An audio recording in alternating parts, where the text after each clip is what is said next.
The fog came from the river. Not rolled in. Not drifted. It rose. Every autumn the banks of the Dnipro River were swallowed by mist, but this was different. This fog did not move with the wind. It pulsed, slowly, like breath against cold glass. The village of Voronychi had stood there for over 300 years. Wooden houses hunched under slanted roofs. Narrow dirt paths twisted between fences blackened by time. And at the center of it all stood a leaning church, its cross tilted just slightly to the east, as if it too were trying to look away from the river. On the first night the fog rose like steam from boiling water. By morning it had reached the first row of houses. On the second night, dogs began to howl. On the third night, someone disappeared. His name was Mykola Hrtsenko, 56, fisherman, widower, known for waking before sunrise and muttering to himself as he walked to the docks. That morning, his boat was found drifting in the reeds. The oars were inside, the nets untouched, and in the center of the boat, wet footprints. Bare, leading nowhere. People said little at first. Villages like Voronychi had long memories and longer silences. The old women whispered about omens. The men blamed the river currents. But no one stepped into the fog after sunset. Except for Iryna. She had returned only 2 weeks earlier, after 12 years in Kiev. 12 years of city noise, electric lights, and concrete walls. She had come back to bury her grandmother and sell the house. She had not planned to stay.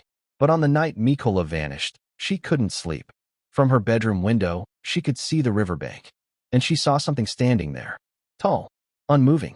Not a tree, not a man. It was darker than the fog around it. And when the church bell rang midnight, it moved. Not forward, not back, but down, as if sinking into the mist. The next morning, she walked to the docks. The fog clung low to the water's surface, but the sky above was painfully clear. Too clear, blue without warmth. Mykola's boat had already been pulled ashore. 3 men stood beside it, hats in their hands. No one spoke. Iryna stepped closer. She saw them then. The footprints. They were not shaped like human feet. They were too long. And the toes were wrong. 5, yes, but stretched. Almost delicate. As if whatever had stepped there had once learned how to be human and forgotten. One of the men crossed himself. "Don't look too long," he muttered. "Why?"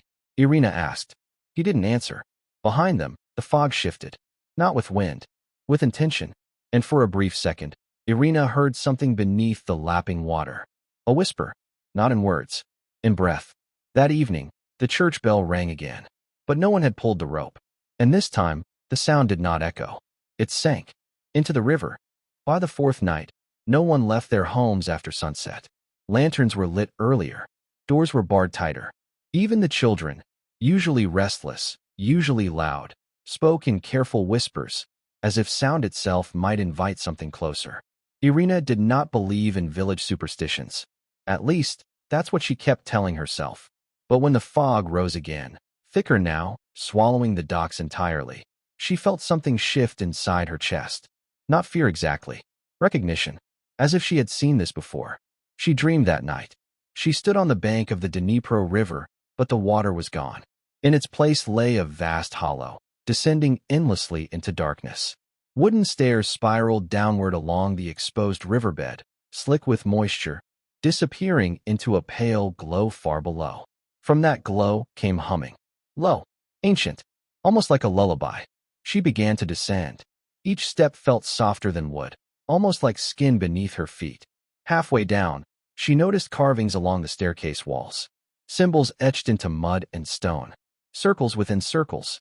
Hands without palms. Eyes without lids. And in the center of every carving, a river turned upside down. She woke with her heart pounding. Her bedroom smelled like wet earth. And her feet were dirty. At dawn, another villager was missing. Iryna, 82, who had lived alone near the edge of the forest. Her door was open. The stove still warm. A pot of cabbage soup simmering gently. Her cane lay by the threshold. Outside, no tracks in the mud, except one long, stretched footprint pressed into the soil beside her garden fence, leading toward the fog. By midday, panic began to creep through Voronychi like a slow infection. The priest, Father Petro, called for prayer inside the leaning church. Nearly the entire village gathered. Candles trembled in nervous hands. The walls of the church were old oak, warped by time and dampness. Icons stared down with cracked golden halos. Father Petro's voice shook as he spoke. "This is a test," he said. "We must not surrender to fear." But when he reached for the bell rope to call for evening prayer, he froze. The rope was wet, not with rain, with river water, and it dripped steadily onto the wooden floor.